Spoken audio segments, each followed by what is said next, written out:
They know where their food is coming from. They know who's producing it. It's just a win-win for everyone.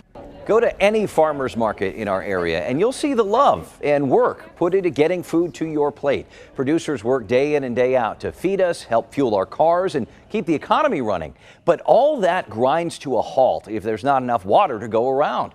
The drought is forcing farmers to adjust to setbacks in both our states, some drastic. We stopped by one farm in Basehor, Kansas to see the situation firsthand. I'm here with Steve Tuttle with Tuttle Farms, who's been doing this for 45 years this year, right? Yes. How does this drought compare right now? How are you hurting from this drought? Well, we are in a pretty major drought right now. We've had worse. 1980, 2012 was bad. But this year it's kind of been almost a year-long process of being short on moisture. We were extremely short on snowfall, so that added to the deficit of moisture in the soil. So with some high temperatures we've had here this last week or two with 95, almost 100-degree temperature, that has really made the crops suffer. You have crops and cattle. Yes. We're here in the corn crop, and you can see what behind you, it's just Yes. singed. Yes. The corn will go into survival mode when it's high temperatures and short on rainfall. Here's an example here of one. What happens, we call this firing. The actual cells of that plant are dead there. The brown is dead. So the corn's trying to survive by getting rid of some of the unnecessary leaves. Its main purpose now is to put on a ear of corn that has the kernels, which this one's extremely small because of lack of moisture. An example of what it should be like, a place I found that is good, way bigger. Much taller. Ear, much taller, size comparison, way different. And this plant is pretty healthy looking. So just the difference in a lack of moisture produced that and that.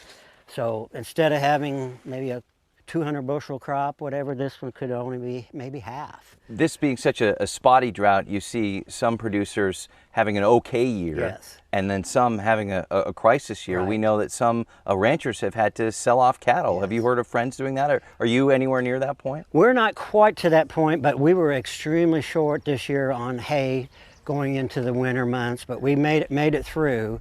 But and our hay crop this year is going to be short again because of the drought. So it's going to be a real close call on having enough hay, but we should have to. But there's been a lot of cattle sales, a lot of people having to sell cows that didn't really want to, but they just didn't have the feed source. How far does that set someone back in terms of years? Oh, it could be like if you sell a mama cow, a cow that has calves every year, it could take you 2 to 3 years to recoup that till you could get something to replace her.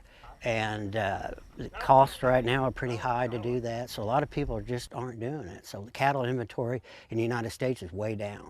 To someone who lives in a metro area, an urban area, and says, you know, Steve, I feel for you, but I don't really see how this affects me. Explain the ripple effect here, because you're making what we eat. Yeah. And what goes in our car too, right, with ethanol, Right. with the corn. Well, ethanol, about half of the corn crop in the United States goes to ethanol, so if we would have a shortage of corn, then the ethanol prices is going to go up.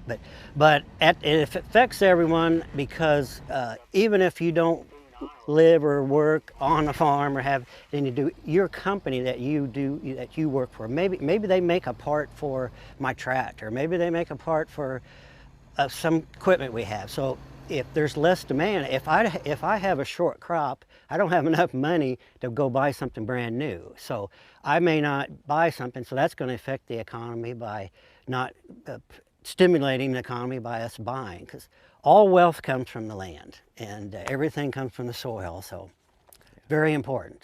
How can we help you? How can we help other farmers, ranchers, producers right now get through this?